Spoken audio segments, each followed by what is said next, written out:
තස් භගවතු අරහතු සම්මා සම්බුද්දස්ස. නමෝ තස් භගවතු අරහතු සම්මා සම්බුද්දස්ස. නමෝ තස් භගවතු අරහතු සම්මා සම්බුද්දස්ස. දැන් අර චෛතසික ධර්ම සිතේ යෙදෙන ධර්ම ස්පර්ශයෙන් මුල් කරගෙන තමයි අනෙක් ධර්ම ටික ඔක්කොම තියෙන්නේ. ඒ නිසා පළවෙනියටම දක්වන්නේ මොකද? තස්මින් සමයේ පස්සෝ හෝති. සමයේ පස්සේ ස්පර්ශය වෙනවා කියන එකයි දක්වන්නේ. ඒකට ඒ පිළිබඳව පැහැදිලි කරනකොට පදශෝධනයෙන් දක්වනවා කතමෝ තස්මින් සමයේ පස්සෝ හෝති. මොකද්ද මේ සමයේහි පස්ස නැතිනම් ස්පර්ශයේ බවට පත්වන්නේ කියලා පැහැදිලි කරනවා. යෝ තස්මින් සමයේ පස්සෝ කුසනා සම්පුසනා සම්පුසිතත්තං අයං තස්මින් සමයේ පස්සෝ හෝති කියලා මේ ස්පර්ශය පිළිබඳව දක්වනවා.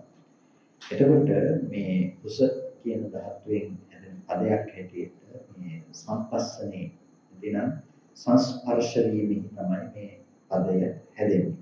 කුසති කියන පාලි පදයෙන් තමයි මේ පස්ස කියන වචනේ සකස් වෙන්නේ.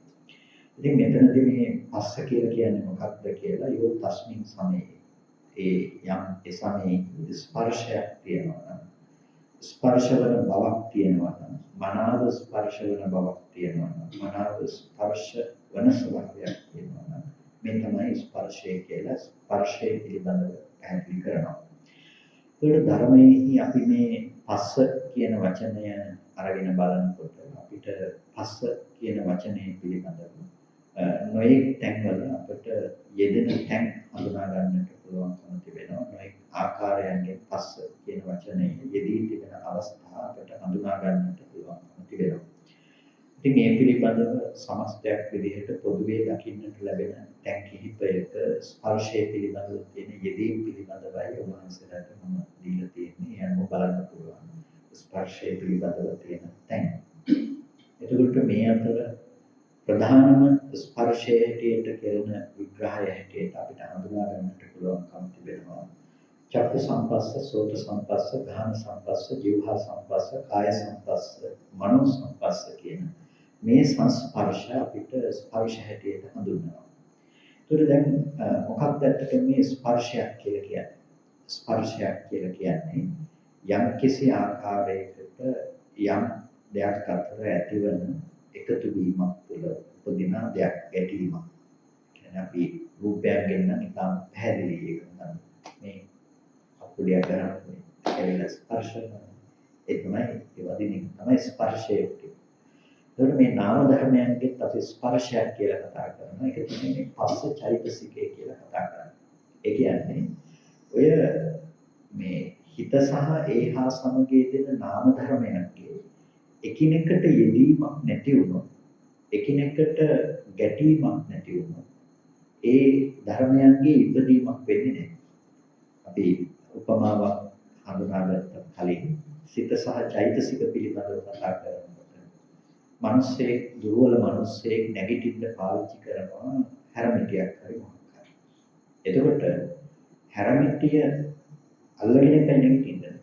අල්ලන්න තු නැගිටින්න බෑනේ හැරමිටිය වටා තමයි හැරමිටිය අල්ලගෙන තමයි මේක නැගිටින්නේ. අන්න ඒ වගේ මේ ආරම්මණය වුණ ස්පර්ශ වීම තුළ තමයි ආරම්මණය ප්‍රකට වෙන්නේ චෛතසික ධර්ම ටික පවතින. ඒ නිසා ආරම්මණය තියෙන්නේ ස්පර්ශ වීම නිසා ස්පර්ශාදී ධර්ම තියෙනවා නිසා ආරම්මණය නිසා. ඒකට මෙන්න මේ විදිහට ඒ නාම ධර්මයන්ගේ එකතුවක් අපි කතා කරනවා ස්පර්ශය හැටියට. එතකොට මේ ස්පර්ශය කිව්වම අපිට ඒවා හම්බෙන්නේ ස්පර්ශය කියන එක තැන් හයක හම්බෙන සංස්පර්ශයන් තිබෙනවා. ඒ තමයි ප්‍රධාන පස්ස කියන වචනයට අදාළව කතා කරන්නේ. ඒ තමයි අපේ ආයතන වලට අදාළව ඇති වෙන ස්පර්ශ කියන දේවල්. එතකොට මේ චක්කු සම්පස්ස, සෝත සම්පස්ස, ගාහන සම්පස්ස, જીවහා සම්පස්ස, කාය සම්පස්ස, මනෝ සම්පස්ස කියන මේ දේවල් තමයි මේ සම්පස්ස කියන වචනේ ඇතුලේ පැහැදිලි කරන දේවල්ටපත් වෙන්නේ. එතකොට මේ සම්පස්ස කියන වචනේ මේ විදිහට පැහැදිලි කරගන්නකොට අපිට ඊට පස්සේ හම්බෙනවා අදිවචන සම්පස්සේ සහ පටිඝ සම්පස්සේ කියලා සංස්පර්ශයන් දෙකක් අපිට හඳුනා ගන්නට පුළුවන්කම තිබෙනවා. ඉතින් මේ අදිවචන සම්පස්සේ සහ පටිඝ සම්පස්සේ පිළිබඳව හඳුනා ගැනීම තමයි චක්කු සම්පස්සාදී අපිට හඳුනා ගන්නට සිද්ධ වෙන්නේ. ඒකට මෙතනදී මේ පටිඝ සම්පස්සේ කියලා කියන්නේ මේ රූප ධර්මයන් අතර මුල් කරගෙන සිද්ධ වෙන සංස්පර්ශය. ඒක තමයි පටිඝ සම්පස්සේ කියන නමින් හඳුන්වන්නේ. පටිඝ කියන වචනේහි තේරුම ගැටීම කියන එක නිසා පටිඝ සංඥා කියලා කියන්නේ ගැටෙන සංඥාව කියන එකනේ. පටිඝ නිමිත්තං අයෝනිසෝ මනසිකරෝතු කියන මේකදී මේ පටිඝ නිමිත්ත අයෝනිසෝ මනසිකාරය කිරීම තුළ ව්‍යාපාදයේ උපදින ගැටීම් සහිත මනස පටිඝ කියලා කියන්නේ. එතකොට මේ පටිඝ කියන වචනේ මෙතනදී පාවිච්චි වෙන්නේ සංස්පර්ශය හඳුන්වන්නට. මොකද රූපයන්ගේ සිද්ධ වෙන සංස්පර්ශය තමයි මේ පටිඝ කියන වචනය තුළ හඳුන්වන්නේ.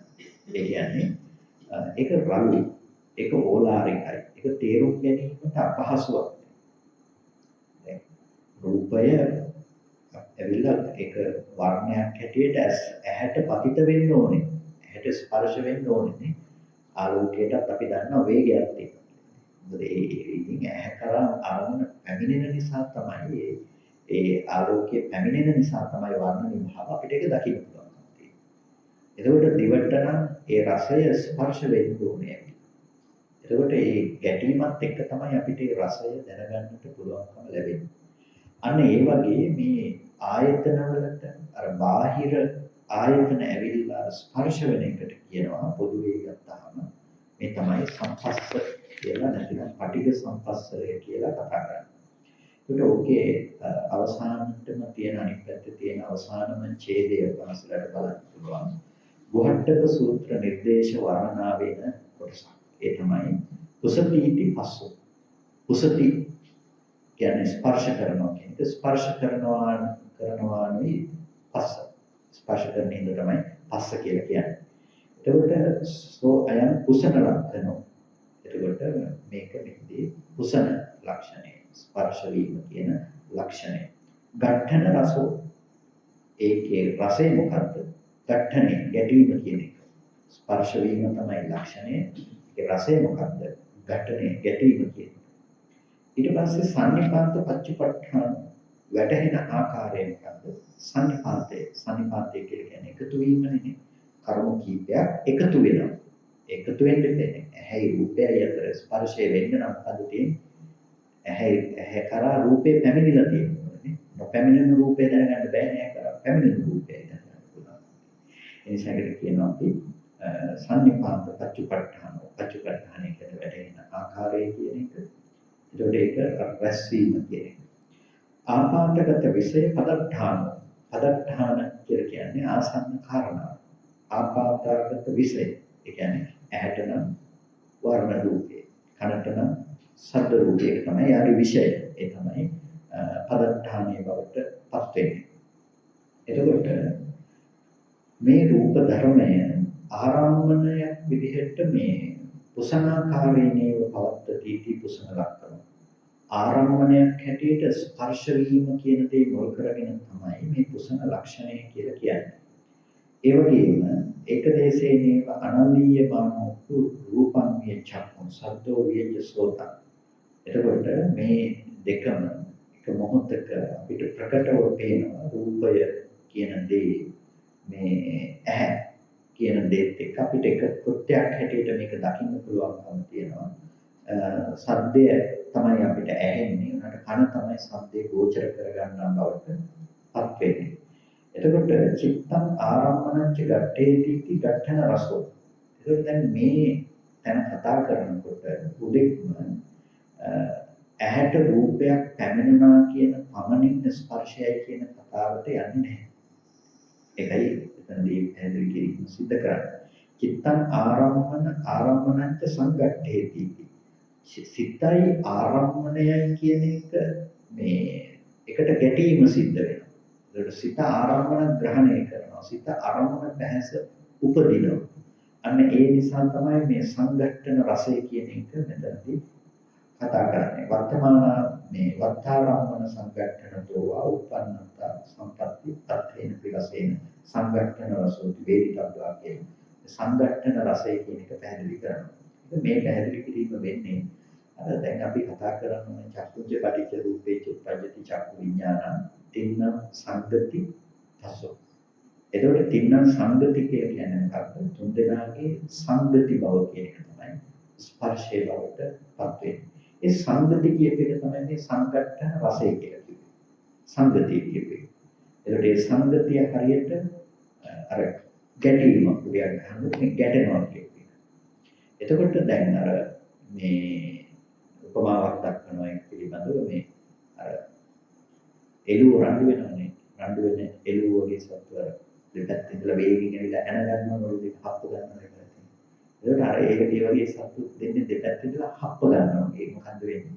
අර එක ඇහැට වර්ණ රූපයගේ පැමිණීම. ඒ ආයතනයේ බාහිර ආයතනෙ පැමිණීම කියන එක තමයි රූපයන් අතර සිද්ධ වෙන දේ බවට පත් වෙන්නේ. හැබැයි ඒක දැනගන්න සිතක් උපදින්නේ නැත්තම් මොන විදිහේ ගැටීමක් පහළ වුණත් ඒක දැනගන්න විදිහක් ඇත්තේ නැහැ. නිසා මේ සංගঠন කියන එක යෙදෙන්නේ මොකක් නිසාද? අර ගැටීම වෙන්නත් අවශ්‍යයි.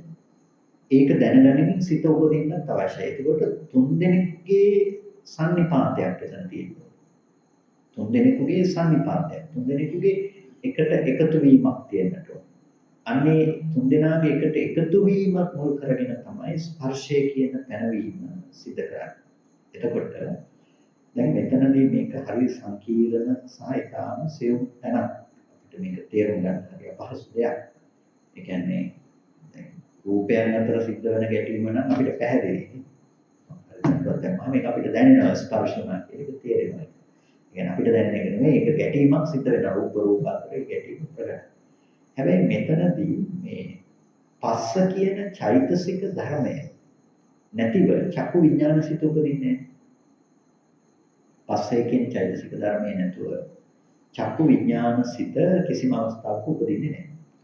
පස්සේ කියන චෛතසික ධර්මයත් එක්ක එකටම තමයි චක්කු විඥාන සිත උපදින්නේ. එහෙනම් චක්කු විඥානය කියන මේ විඥානය ඇති කිරීම කියන එක පෙරපසු නැතුවම තමයි මේ ඔක්කොම චෛතසික උපදින්නේ. හැබැයි එතනදී ප්‍රධානම වැඩ කොටස කරන්න බවට පත් වෙන්නේ කවුද? ස්පර්ශය කියන දේ.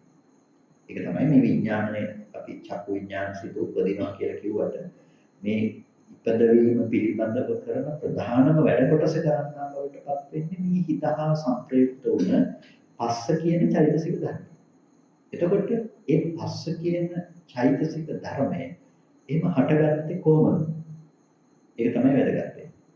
එතකොට ඒක හටගන්න පුළුවන් කමක් තිබුණේ නැහැ. අර ඇහැට රූපය ආපාතකම නොවුණා. දැන් අපි මීට පෙර අතුව කතා කරලා තියෙනවා අපි හිත පහළ වෙන ක්‍රමය මොකක්ද කියලා නේ. මොකද හිත ස්වභාවයෙන්ම පවතින්නේ භවාංග චිත්ත සංතතියක් හැටියට. එතකොට භවාංග චිත්ත සංතතියක් හැටියට සිත පවතිනවා. භවාංගිත කියලා කිව්වේ මොකද්ද? අපි ප්‍රතිසන්දිගත හිතට අපි කිව්වා ඒ හා සමාන පරම්පරාවක් හැටියට උපදින සිත් පරම්පරාවක් කියලා භවාංග චිත්ත සංතතිය කියලා. අපි යම් කුසලයකට විපාකයක් හැටියට මෞංගුසකට ප්‍රතිසන්දි වශයෙන් පළවෙනිම සිත ඉපදුනා නම් ඒ සිත නිරුද්ධ වෙනවා. නිරුද්ධ වෙන්නේ ඒ වගේම තව සිතක් උපදිනවා. ඒ සිත නිරුද්ධ වෙනවා. ඒ සිත නිරුද්ධ වෙන්නේ ඒ වගේම තව සිතක් උපදිනවා. ඔහොම කොයිතැන දක්වා උපදිනවද? මේ භවයේ අවසාන මොහොත අවසානම මේ රූපය අසුර කරගෙන උපදින සිත දක්වා කොච්චර කාලයක්ද කියන එක නේ. ඒ තැන දක්වාම ওই භවංග සිත පරම්පරාව උපදිනවා. එතකොට ওই භවංග සිතක් ප්‍රත්‍ය වෙනවා කියලා අපි කිව්වේ මොකකටද? තවත් භවංග හිතක් උපදිනවා.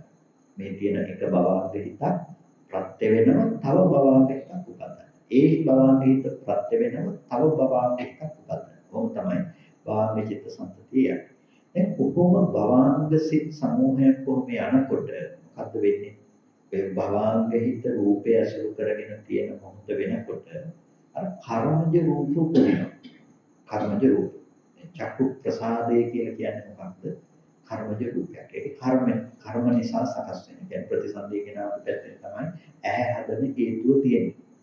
ඉතින් ඒ රූපය උපදින ශක්තිය මේ කියන්නේ චිත්තජ රූපයක් නොවුනත් මේ භවංග සිත උපදින එකේදී ඒක පවතින මට්ටම අනුව තමයි ඒ රූප උපදවනවා කියන ශක්තිය තීරණය වෙලා තියෙන්නේ. කර්මජ රූප උපදිනවා කියන එක තීරණය වෙලා තියෙන්නේ ඒ විදිහට තමයි. එතකොට දැන්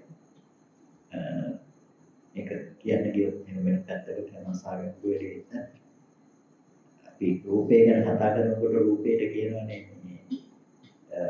ඒක නේව විපාක නේ රූපේ නේව විපාක විපාක ධර්ම. රූපේ විපාකත් නෙමෙයි විපාක දෙන ස්වභාවයෙන් යුක්ත දෙයක්වත් නෙමෙයි කර්මත් නෙමෙයි විපාකත් නෙමෙයි කර්ම. එනකොට අපි මේකට කියන රූප වල කර්මජ රූප කියලා. ඒකට කර්මජ රූප කිව්වයි කියලා කර්මයෙන් උපදවන රූපේ කිව්වයි කියලා මේක විපාකයක් නෙමෙයි. අර කර්මයට ලැබුණු විපාකයක් තමයි මේ භවංග සිත.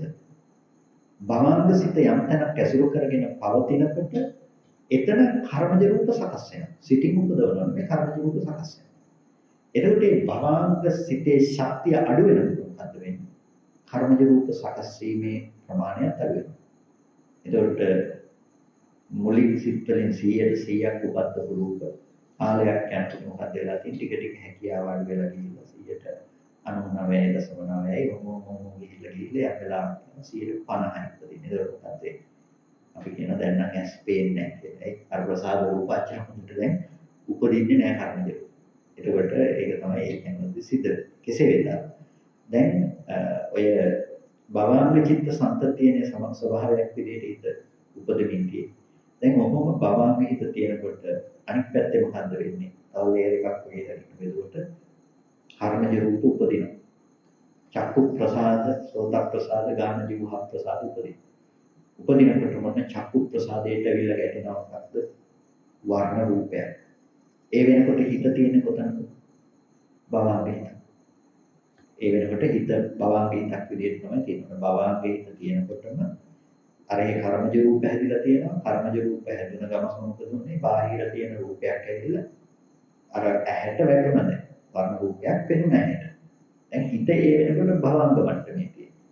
ඒ හිත භවංග මට්ටමේ තියෙනකොට දැන් ඒ රූපය ස්පර්ශ වීමත් එක්කම මොකද්ද වෙන්නේ? භවංග හිතට දැනෙනවා. එතකොට දෙවෙනි හිත උපදින්නේ චලනයක් සමග කියනවා භවංග චලනය කියලා. භවංග චලනය. ඊට පස්සේ භවංග උපච්ඡේද. මොකද භවංග උපච්ඡේද කියලා කිව්වේ? ස්වභාවයෙන්ම භවංග හිතක් ප්‍රත්‍ය වෙනවා තව භවංග හිතක් උපදින්න. දැන් මේ ප්‍රත්‍ය වෙන එක නතර කරන හිතක් උපදිනවා. මේක තව භවංග හිතක් උපදිනවා කියන එක කරන්නේ නැතුව ඒක සිඳින්න ඕනේ. භවංග සිත් සමූහය යනවා කියන එක සිඳින්න ඕනේ. ඒක හිත මොකද කරන්නේ? භවංග උපච්ඡේද නමින් තව සිතක් උපදිනවා. මේ ස්වභාවිකව වෙන එක බුදුරජාණන් වහන්සේ මේකට මේ නමක් දීලා තියෙන ධර්මයෙන් මේ නමක් පාවිච්චි කරනවා. භවංග උපච්ඡේද කියලා කියන්නේ.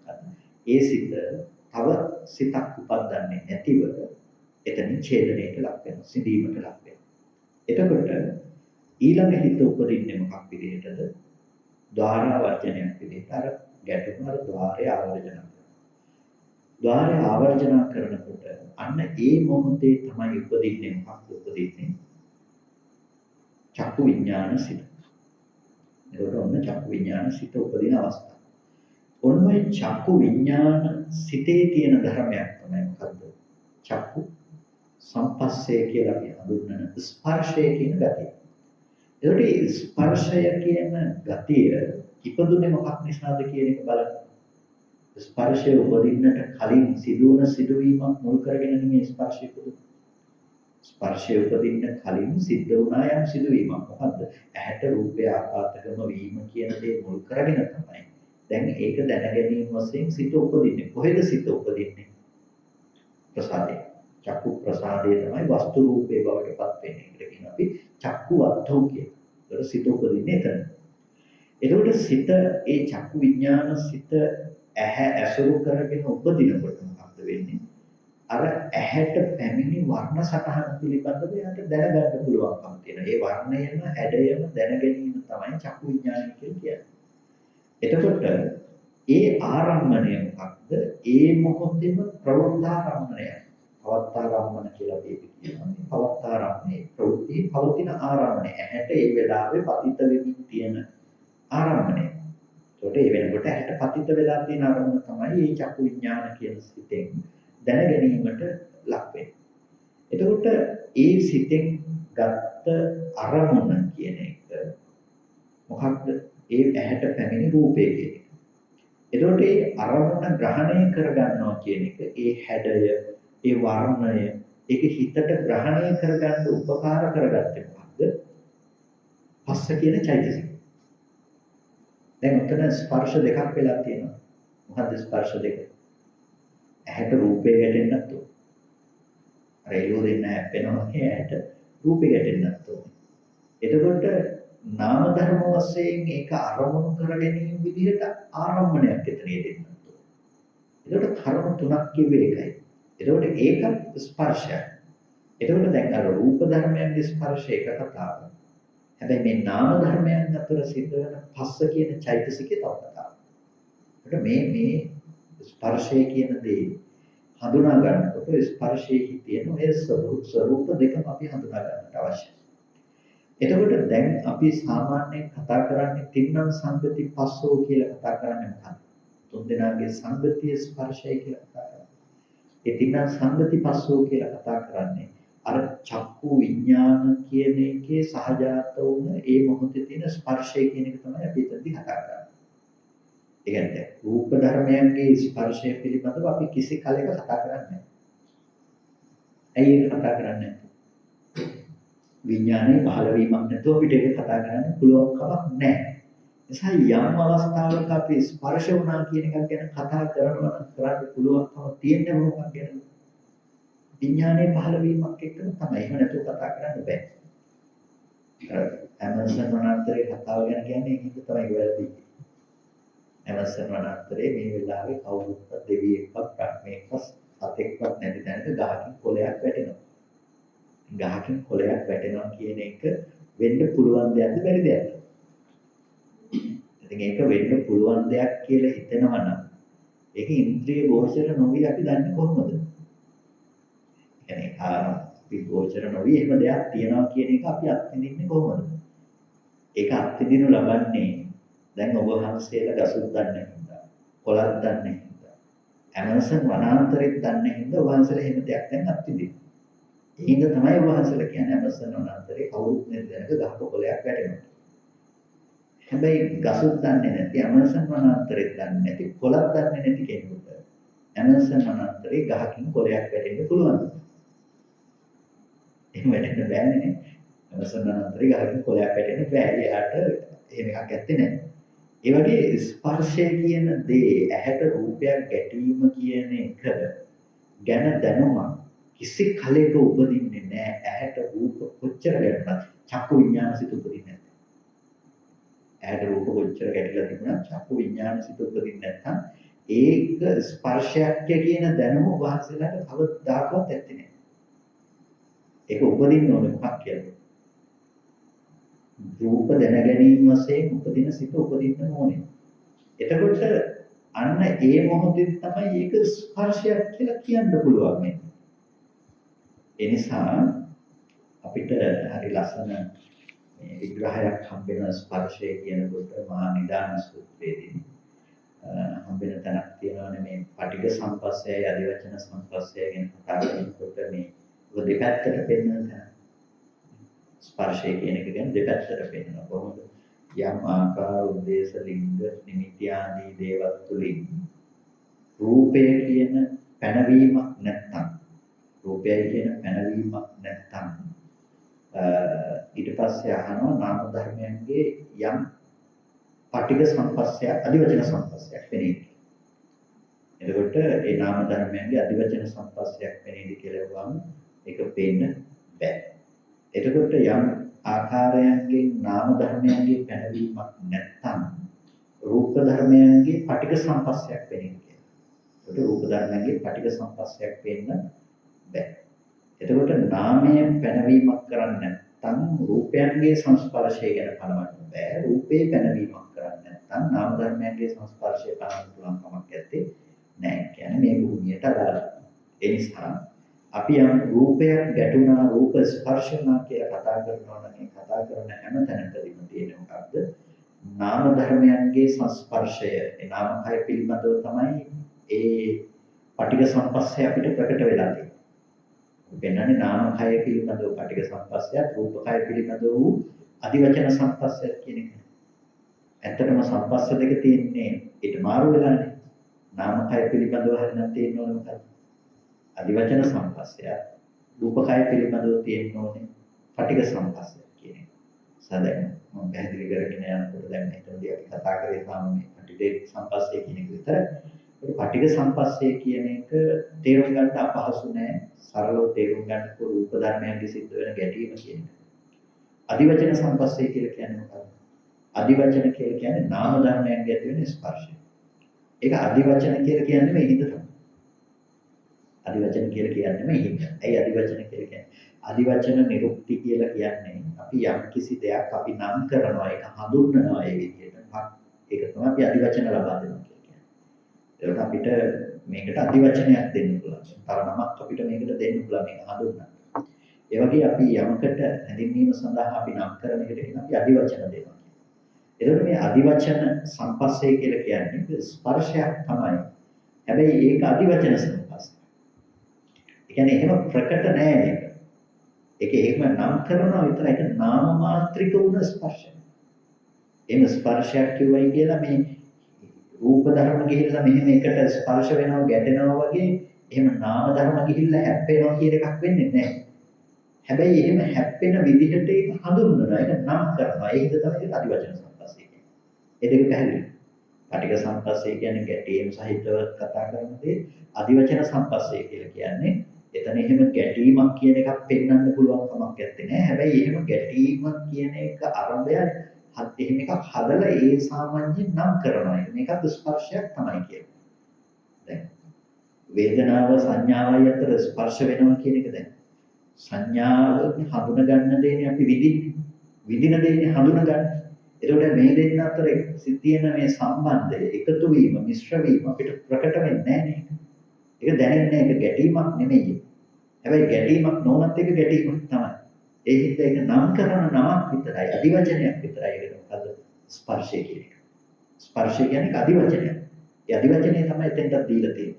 අර රූප ධර්ම අතර සිද්ධ වුණ ගැටෙනවා කියන ඒ ස්පර්ශයම අපි එතෙන්ට දීලා තියෙන නිසා පැහැදිලි කරගන්නකොට සරලව මෙහෙම මතක තියාගන්න රූප ධර්මයන් අතර සිද්ධ වෙන ස්පර්ශය රූප පැත්තෙන් සිද්ධ වෙන ස්පර්ශය පටිඝ සම්පස්සය කියන නාමයන් අතර සිද්ධ වෙන හිතේ නාම ධර්ම අතර සිද්ධ වෙන ස්පර්ශය අදිවචන සම්පස්සය කියලා කියනවා. ඒකෝර දැන් ඔය සන්දර්භයේ ඉඳලා තමයි අපි මේ කතා කරන්නේ. ඒකෝර දැන් ඕක පෙන්වන්නේ ඔය දෙක මාරු කරලා දැන් අර මහානිදාන සූත්‍රයේ නාමකය පිළිබඳව පටිඝ සම්පස්සයක් තියෙනවද කියලා අහනවා. රූපකය පිළිබඳව අදිවචන සම්පස්සයක් වෙන්නේ කියලා තමයි දෙපැත්තට අහන්නේ.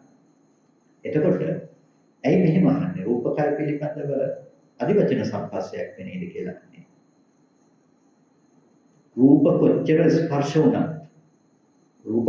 ස්පර්ශ වුණත් අදිවචන සම්පස්සය කියන එකේ පැනවීමක් අපිට කරන්න හම්බ වෙන්නේ නැත්නම් ඒක ප්‍රකට වෙන්නේ නැහැ. අදිවචන සම්පස්සය කියන එක පිළිබඳව පැනවීමක් අපිට කරන්න වෙන්නේ නැත්නම් ඒක ප්‍රකට වෙන්නේ නැහැ කොයි වෙලාවකත්. ඒ කියන්නේ රූප ස්පර්ශ වීම ඇහැට ආපාදක වුණ රූප කොච්චර තිබුණත් වැඩක් නැහැ. ඒක දැනගන්න ස්පර්ශය කියන චෛතසික ධර්මයේ සහිත සිතක් දෙන්න. ඒක සිද්ධ දැනගන්න බෑ. කයට කොච්චර දේවල් ස්පර්ශ වුණත් වැඩක් නැහැ. ඒක දැනගන්න කාය විඥානයේ නැති නාම ධර්මයේ උපදින්නේ නැහැ. ඒ හින්දා ඒක දැනගන්න නම් ඒ රූපේ ඒ විදිහට රූප ධර්මයන් අතර වෙන ස්පර්ශය පණවන්නට නම් උවහසලට තියෙන්න ඕන දෙයක් තමයි මොකද්ද? ඒ පිළිබඳ තියෙන නාමකයේ පැනවීම තියෙනවා. ඒ නිසා රූපකය පිළිබඳව නාමකයේ පැනවීමක් කරන්න වෙනවා. ඒ වගේම අද නාමකය පිළිබඳව අපි පනවනකොට ඒක රූපකයේ පැනවීමකුත් තියෙනවා. ඒ මේ ස්පර්ශ ආයතන 6 හරහම තමයි මේක පරිහරණය කරන්නේ. ඒ නිසා යම් හැඳිනීමක් තියෙනවා නම් අපි ඒක රූප ධර්මයන් මුල් කරගෙන ඉන්නවා. විදීමක් කරනවා නම් ඒක රූප මුල් කරගෙන වෙන්නේ. මේක රූපේ අනුව ගිහිල්ලා රූපේ පරියාපන්නව ඉන්නේ කාම ලෝකේ සත්වය. ඉතින් ඒ නිසා අද අපිට ඔක දෙපැත්තට තමයි පෙන්නන්නේ. ඉතින් ඔන්න ඔය විදිහට දැන් මේ ස්පර්ශයේ යෙදෙනකොට චක්කු සංපස්ස සෝත දහන ජීවහා කාය සංපස්ස කියන ස්පර්ශ පහට අදාළව යෙදෙන එක තමයි පටිඝ සංපස්ස කියලා කියන්නේ. මනෝ සංපස්සයට අදාළ වේදන එක තමයි අදිවචන සංපස්සය කියලා කියන්නේ.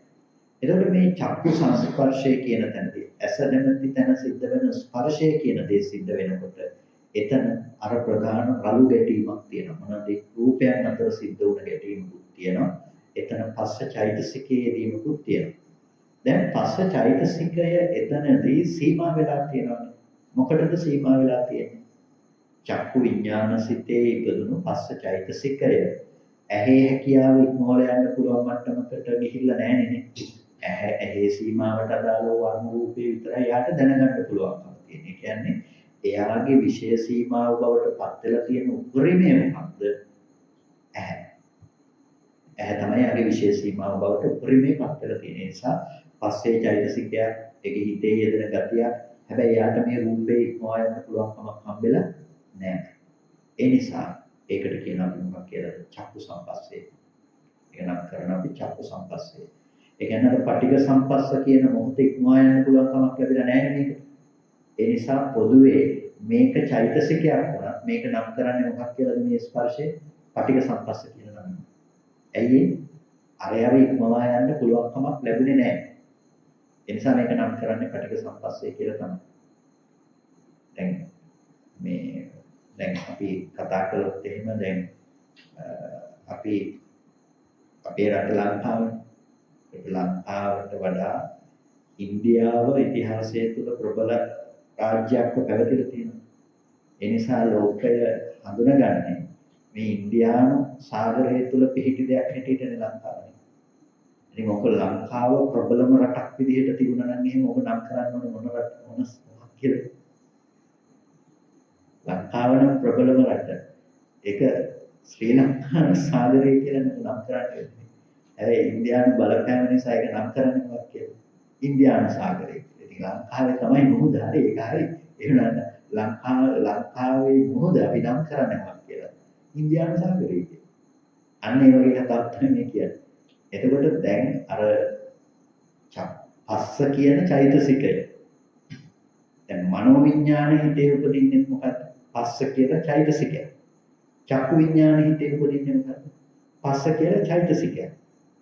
එහෙනම් ඇයි එකක් පටිඝ සම්පස්සයක් වෙනකොට එකක් අධිවචන සම්පස්සයක් කියලා නම් කරන්නේ? පටිඝ සම්පස්සය කියලා නම් කරන්නේ එක අර පටිඝ සම්පස්ස අවස්ථාවේදී එයාට අර රූපේ ඇහැ ඉක්මවා යන්න පුළුවන් තැනට නෑ. ඇහැට පැමිණි වර්ණ රූපේ විතරයි යාගේ ස්පර්ශයට අරමුණ බවට විශේෂ ශේෂ්ත්‍රේ බවට පත් වෙලා තියෙන්නේ. ඒ නිසා ඒකේ යෙදුන ස්පර්ශයේ පස්සේ නැමැති චෛතසිකයක් වුණා. හිතේ යෙදෙන ගතියක් වුණා. අර පටිඝ සම්පස්ස කියන නමින් තමයි ඒක හඳුන්වන්නේ. ඒ නිසා තමයි ඒක පටිඝ සම්පස්සය කියලා කියන්නේ. ඉතින් ඒ නිසා අපිට දැන් චක්කු සම්පස්සය ගැන පැහැදිලි වෙනවා. ඒක ස්පර්ශය නැමැති චෛතසිකය ඇහැ ඉක්මවා යන්න බෑ. ඇහැ පිළිබඳව තමයි ඒක පහළ වුනේ. ඇහැට පැමිණි රූපය අරමුණු කරමින් ඒක ඇහි නමින් තමයි ඒක නම් කරන්නේ. ඔක කියන්නේ නැත්නම් අපි රූප සම්පස්ස කියලා කියන්නේ නැහැ. මොකක් කියලා කියන්නේ චක්කු සම්පස්සයක් කියලා. ඇයි ඒක චක්කු සම්පස්සයක් කියන්නේ? ඒක ඉපදුනේ ඇහැ මට්ටමට. ඒක ඉපදුනේ රූපය අරමුණු කරමින් වුණාට ඒ රූපය අරමුණු කළේ මේ එළිය තියෙන රූප නෙමෙයි. මොන රූප ධර්මද? ඇහැ ගෝචර කරගත්ත රූප. ඇහැට අදාළ ඇහැ තමයි ඒකේ ద్వාරය වුනේ. ඇහැ තමයි ඒකේ ප්‍රධාන වැඩ කොටස කළේ. ඒ නිසා එළියේ තියෙන රූපය නෙමෙයි ස්පර්ශ කරගත්තේ. ඒ නිසා ඒකට කිව්වේ නෑ රූප සම්පස්සයක් කියලා. ඒකට කිව්වේ චක්කු සම්පස්සයක් කියලා. ඇයි? ඇහැට පැමිණි රූප දැන ගැනීම සිද්ධ කරන්නේ. ඒ නිසා ඒක නම් කරනවා චක්කු සම්පස්සේ. ඒ විදිහටම සෝත සම්පස්ස, ගාහන සම්පස්ස, ජීවහා සම්පස්ස, කාය සම්පස්ස කියන දේවල් ඔය විදිහටම නම් කරනවා. එතකොට ඒව නම් කරන්නේ ඇයි? ඒ සිත් උපදින්නේ ඒ වස්තු රූප ඇසුරු කරගෙන. ඒ නිසා චක්කු වස්තු, ගාහන වස්තු, ජීවහා වස්තු, කාය වස්තු කියලා ඒව නම් කරනවා. නිසා චක්කු විඥානෙ උපදින්නේ චක්කු ප්‍රසාදය ඇසුරු කරගෙන. සෝත විඥානෙ උපදින්නේ සෝත ප්‍රසාදය ඇසුරු කරගෙන. ඒකට ඒ විදිහට ඒකේ ආයතන ඇසුරු කරගෙන තමයි ඔක උපදින්නේ. ඒක තමයි අපිට ප්‍රකට වෙන්නේ. ඒ නිසා අපිට පේනවා කියන දේ ප්‍රකට කරලා තියෙන රූපේ පේනවා. මොකද්ද පේන්නේ? රූපේ. ඒ පේන බව ප්‍රකට කරලා තියෙන්නේ මේ ඇහැයි රූපයයි කියන මේ ආපාතගත වීම කියන එක මුල් කරගෙන තමයි ඒක ප්‍රකට වෙලා තියෙන්නේ. ඉතින් ඔය විදිහට වෙනකොට දැන් ඔකේ මේ නිකන් මේ ටික මේ මතකයේ තියාගන්න පස්සේ මේ ඉගෙන ගන්නකොට තවත් අපිට ගැඹුරට යන්න පුළුවන් දෙයක්. දැනට මතකයේ නිකන් තියාගන්න අමාරුකමක් කරලා දැන් ප්‍රසාද රූපය අසුර කරගෙන සිත උපදිනවා කියනකොට දැන් එක ප්‍රසාද රූපයක් නෙමෙයි තියෙන්නේ. ප්‍රසාද රූපත් සෑහෙන ප්‍රමාණයක් නෙවෙයි. තනි ප්‍රසාදයක් නෙමෙයි. ප්‍රසාද රූප ගොඩාක් උපදින. එතකොට දැන් S දෙකක් තියෙනවා. S දෙකක් තියෙනවා. එතකොට S දෙකක් තියෙනකොට අපිට දැන් ඔය S දෙකේම ප්‍රසාද රූප ඇසුරු කරගෙන එකපාරට හිත උපදිනවා. S2 ප්‍රසාද රූප ඇසුරු කරගෙන එකපාරට හිත උපදිනවා. නෑ දෙකක් උපදින්නේ නෑ හිත තැන් දෙකක උපදින්නත් බෑ. එහෙනම් හිත උපදින්නේ වාක් මුල් කරගෙන. වස්තු රූපය ඇසුරු කරගෙන එක තැනක විතර. S2 කතාව අසකින් තිබේවා. එක ඇහැක එක වස්තු රූපයක් ඇසුරු කරගෙන තමයි සිත උපදින්නේ. අර පොඩි අපි ඩොට් විදියට ගත්තොත් එක ඩොට් ටිකක් ඇසුරු කරගෙන තමයි සිත උපදින්නේ. එතකොට ඒක ආපාතකම වීම තමයි අපි දකින්න පුළුවන්. අර හිතේ වේගවත් බව නිසා තමයි අපි ওই රූප ওই විදිහට ගෝචර කරගෙන දකින්නේ. එතකොට ඒක ඔය පස්සේ ඔය ගැන පැහැදිලි කිරීම වලදී අට කතාවල් සහ ටීකාවල් යනකොට තාම සංකීර්ණව ඔබ පැහැදිලි කරනවා. ඒ කියන්නේ ඒක කියන්නේ එළදහම ඇතුළේ ත්‍රිපිටකය ඇතුළේ දකින්න නැති වුණත් ඒකට මම කියන්නේ ඒක වැරදි කියන එක නෙවෙයි. ඒක පිළිගන්න පුළුවන් දෙයක් ඒක වෙන්නේ එහෙමයි කියන්නේ. නමුත් ඒක නිවන් ප්‍රතිපදාවත් එක්ක කොච්චර දුරට අපිට වඩනකොට ඒක අවශ්‍යද කියන දෙයට කතා කරන්න පුළුවන්කමක් තියෙනවා. නමුත් ඒක දැනුමට වැදගත් වෙන දෙයක්. ඒ කියන්නේ කොයි වෙලාවකවත් අපිට මේ කෝප්ප පෙන්නලා නැහැ, වීදිසි පෙන්නලා නැහැ. මේක ඔක්කොම ප්‍රසාද රූප ගණනාවක සහ මේ සිත් රාශියක වැයවීම මත සකස් වෙන දෙයක්. ඒකට ඒ ගැන කතා කරනකොට එක ප්‍රසාද රූපයකට දකින්න පුළුවන්කම තියෙන්නේ. එතකොට ඒකට ගෝචර වෙන රූපේනේ දකින්න පුළුවන්කම තියෙන්නේ. ඒ ගෝචර වෙන රූපේ පිළිබඳව දැකීම ඇති කරගන්නකොට ඒකේ ආයු කාලය පවා සමානයි. ඒ කියන්නේ දැන් බාහිර රූප කියන තැන්වල මොකද්ද වෙන්නේ? රූප කලාප ඉපදිලා නිරුද්ධ වෙනවා. ඇහැ කියන තැනක් මොකද්ද වෙන්නේ? රූප කලාප ඉපදිලා නිරුද්ධ වෙනවා. ප්‍රසාද රූප. එතකොට දැන් ওই රූප කලාපයක ආයශය කියලා කියන්නේ චිත්තක්ෂණ 17ක ආයු කාලයක් රූපේ තියෙනවා කියන්නේ. එතකොට එක රූපයක ආයශය කියන්නේ. එතකොට බාහිර රූපයක ආයශයත් කියන්නේ චිත්තක්ෂණ 17යි. දැන් අර මම කියවනේ පළවෙනියටම භවංගීත තියෙනකොට ඇහැට රූපේ ගෝචර වුණා කියලා. ඒ ගෝචර වෙන රූපේ කියන තැනදී ඒ චක්කු ප්‍රසාද රූපය ඔන්න එකක් ඉපදුනොත් තප්පර වලින් යනකොට එක තප්පරයක චක්කු ප්‍රසාදයක් ඉපදුනවා. ඊට පස්සේ දෙවෙනි තප්පරයට යනකොට අලුතෙන් තාපහු චක්කු ප්‍රසාද උපදිනවා. තුන්වෙනි තප්පරයට යනකොට අලුතෙන් ප්‍රසාද රූප උපදිනවා. එතකොට පළවෙනි තප්පරයේ ඉපදුණු ප්‍රසාද රූපයට වයස කොච්චරද? 3යි. දෙවෙනි තප්පරයේ ඉපදුණු එකට 1යි. දැන් ඔහොම 17ක් යනකොට පළවෙනි එක 17ක් යනකොටම තව පිළිලා තියෙන ප්‍රසාද රූපේ ඒ තැන්වල ඉපදිච්ච ඒවා. දැන් එතකොට රූප ගෝචර වෙනකොට ওই පළවෙනි තප්පරයේදී ඉපදෙන ප්‍රසාද රූප වලට ගෝචර වෙන්නේ එළියේ තියෙන රූප වලින් මොනවාද? ඒ මොහොතේ ඒ ආයු කාලයට සමාන රූපේ තමයි. එතකොට දෙවෙනි තප්පර මොහොතේ ඉපදුණු ප්‍රසාද රූපේ තියෙනවා. ඒක ගෝචර කරගන්න. මොකද්ද? එළියේ තියෙන ඒ මට්ටමට දෙවෙනි මොහොත හටගත්ත රූපේ තමයි ගෝචර කරගන්න පුළුවන්කම තියෙනවා. අනේ මේ විදිහට ඒවල පවා එහෙම තියනවා කියන එක පිළිබඳව පැහැදිලි කරන්න අපිට ඉස්සරහට ලොකු ටික ගන්න පුළුවන්. නමුත් දැනට සරලව එක නිකන් දැනුම ටික තුගල තියාගන්න. ඒකට කෙසේ වෙතත් S2 ප්‍රසාද චක්කු විඥාන සිත් දෙකක් උපදින්නේ නැහැ. ඔකෙදි මම පැහැදිලි කරන්නේ දැන් අර ඇහැ චක්කු ප්‍රසාදයේ ඉපදුනා. ඒ වෙනකොට චක්කු විඥානයේ ඉපදුනකොට ක්ෂණ තුනක් ගෙවිලි ඉවරයි ඒක. එතකොට ඒ ප්‍රසාදය ඇසුරු කරගෙන චක්කු විඥාන සිත ඉපදුනහම මේ පස්වෙනි අවස්ථාව. එතකොට චක්කු විඥානයේ ඉපදුනකොට ප්‍රසාදය ඇසුරු කරගෙන ඒ මොහොතේ සිත නිරුද්ධ වෙන වස්තු රූපය ඇසුරු කරගෙන. හැබැයි රූප කලාපේ නිරුද්ධ වෙනවා කියන එක ගැන අපි කතා කරන්නේ නැහැ. මේ ඔකෙදි මම කියන්නේ දැන් අපි කතා නොකලත් ඒක ප්‍රයෝජනයක් ඇති දෙයක් නෙවෙයි. මොකද ඊට පස්සේ අපිට වැදගත් වෙන්නේ හිත උපදින පරම්පරාව කොහොමද වෙන්නේ කියන එක සම්බන්ධයෙන්. එතකොට දැන් ස්පර්ශය කියන එක පිළිබඳව දැන් පැහැදිලිද චක්කසෝත ගාන ජීවහා කාය සංපස්ස මේවයි පටිඝ සංපස්ස කියන්නේ. මේවා රූප ධර්ම අතර සිද්ධ වෙන ගැටීම ඉක්මවා යාමෙහි ඒ මට්ටමින් දැනගන්න පුළුවන් වෙන විදිහට තමයි ඒ සිත පහළ වෙලා ඉපදිලා තියෙන්නේ. එතකොට ඒ ප්‍රසාදේ ඉක්මවා යන රූපේ ඉක්මවා යන පුළුවන්කම තිබෙන්නේ. ඒ නිසා ඒ අදිවචන සංපස්සේ කියන එක සීමා වෙලා තියෙනවා රූපකයේ සීමාවට. ඒක තමයි එතනදී සිද්ධ වෙලා තියෙන්නේ. ඉතින් ඒ නිසා ඒව නම් කරන ඔක්කොම පටිඝ සංපස්සේ හැටියට. ඊට පස්සේ මනෝ සම්පස්සේ කියලා කියන්නේ අපි හිතින් ගන්නා වූ අරමුණු පිළිබඳව ඒවා මනෝ සම්පස්සේ. ඒකට හිතින් ගන්න අරමුණු. ඉතින් ඒ අරමුණු හිතින් ගන්න අරමුණු හැටියට තමන්ට ඒවල ප්‍රමාණ නැතුව ඒවා එක එක දේවල් කරන්න පුළුවන් මනෝ සම්පස්යෙන් ඇතින දේවල්. ඒක අර ඇහි සීමාවට සීමා වෙලා නැහැ නේ. දැන් උදාහරණයක් හැටියට කතා කරොත් එහෙම දැන් උද්භාග නිමිත්ත අපි ගන්නවා. අපි කසින භාවනාවක් කරනකොට අපි උද්භාග නිමිත්ත ගන්නවා ඉස්සෙල්ලා. ඊට පස්සේ පටිභාග නිමිත්තක් පහළ වෙනවා. එතකොට දැන් උද්භාග නිමිත්ත ඇති කරගන්නේ චක්කු සම්පස්සේ මුල් කරගත්ත ඒ සංඥාව තමයි ප්‍රකට කරගන්න බලන්නේ අපි. ඊටම පවත් ගන්න බලන්න. පටිභාග නිමිත්ත දිගන්නේ කොහෙන් ගන්න අරමුණ. ඒක දිගන්නේ මානසික ගන්න අරමුණ. එතකොට මානසික ගන්න අරමුණ අර තියෙන එක වඩන්න බැරි වුණාට මානසික ගත්ත පටිභාග ආරම්භණය මොකද කරන්න පුළුවන්. වඩන්න පුළුවන්. මහාගත ගන්න පුළුවන් අකුලන්න පුළුවන්. ඒක ඇහි සීමාවකට සීමා වෙච්ච එකක් නෙවෙයි ප්‍රකටයි. ආශාව ප්‍රසවාසයේ කාය සම්පස්සයත් එක්ක තමයි ප්‍රකට වෙන්නේ. හැබැයි ආශාස ප්‍රසවාසයේ කාය සම්පස්සයත් එක්ක ප්‍රකට වෙනවා. අපි විචාරාර්පණ සමාධි වලට යනකොට කොහෙන්ද ඒක සමාධිය උපදින්නේ? මනසින් ඇති කරගත්ත නිමිත්ත මුල් කරගෙන තමයි ඒක ආශාස ප්‍රසවාස සමාධිය උපදින්නේ. එතකොට ඒ තැන්වලදී වෙන්නේ මොකද? මනසින් ගත්ත නිමිත්තක්. එතකොට ඒකේ මනසින් ගන්න අරමුණු වල ස්වභාවය බලනකොට පටිඝ සම්පස්සේ කියන දේ නෙමෙයි. අදිවචන සම්පස්සේ කියන දෙයට ලක් වුණාම ඒක රූපයෙන් සීමා කළා නැහැ. ඒක හිතේ ප්‍රමාණයට අනුව මහත්ගත කරමින් ලොකු පොඩි කරන්න පුළුවන්කම තියෙන. ඒක ඕනම තැනක දැන් වර්ණන සෑය සික් කරගත්තා කියන එකෙන් වහන්සේට වර්ණන සෑය වුණා නම් ඒ විදිහට කරන්න පුළුවන්.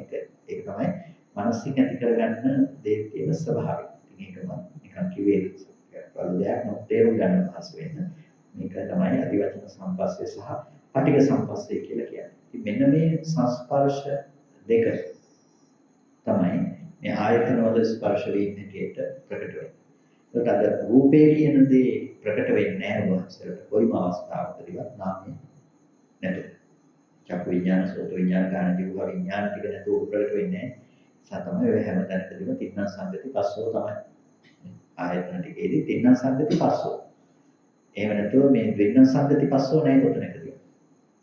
තින්න සංගති පස්සෝ කියව නිසා කොතනකදීවත් ද්වින්න සංගති පස්සෝ නැහැ. දෙකක් එකතු වුණාම ස්පර්ශනා කියන එක එන්නේ නැහැ. ඒක ආයත පොට්ටබ්බේ ගැටුණා දැන් ස්පර්ශ වෙලා ඉවරයි කියන එදීම නැහැ කාය විඥානේ නැත්නම් ඒක ස්පර්ශ නැහැ. චක්කු විඥානේ නැත්නම් ඇහැට රූප බෙල්ල නැහැ. ඒ රූප බෙල්ල නැහැ මේක. වහන්සලේ මේක දන්නේ නැහැ මේක තියෙනවා කියලා. මේක තියෙනවා කියලා හිතන්න පුළුවන් හැබැයි ඒක හිතන එකක් විතරයි. ඒක හිතින් ගන්න අරමුණක්. ඒකට කෙසේ වෙතත් ඒක තේරුම් ගන්න. ඒකට අදිවචන සම්පස්සේ සහ පටිඝ සම්පස්සේ කියලා කියන්නේ ඒක. ඊට පස්සේ අපිට මේ ස්පර්ශයෙන් හම්බෙනවා සුඛ වේදනීය පස්සෝ දුක්ඛ වේදනීය පස්සෝ කියලා. මේ සුඛ වේදනීය පස්ස සහ දුක්ඛ වේදනීය පස්ස කියලා ස්පර්ශයේ තව කොටස් දෙකක් අපිට හම්බෙනවා. සුඛ වේදනීය පස්ස දුක්ඛ වේදනීය පස්ස කියලා කියන්නේ සුඛ දුක්ඛයන්ගේ ස්පර්ශ වීම කියන එක. සැප දුක් වශයෙන් පහළ වෙන සිත් පහළ වෙන අවස්ථාවලදී එතන යෙදෙන ස්පර්ශ දෙයක් අපිට සුඛ වේදනාව උපදිනකොට එතන යෙදෙන ස්පර්ශය නම් කරනවා සුඛ වේදනීය පස්ස කියලා.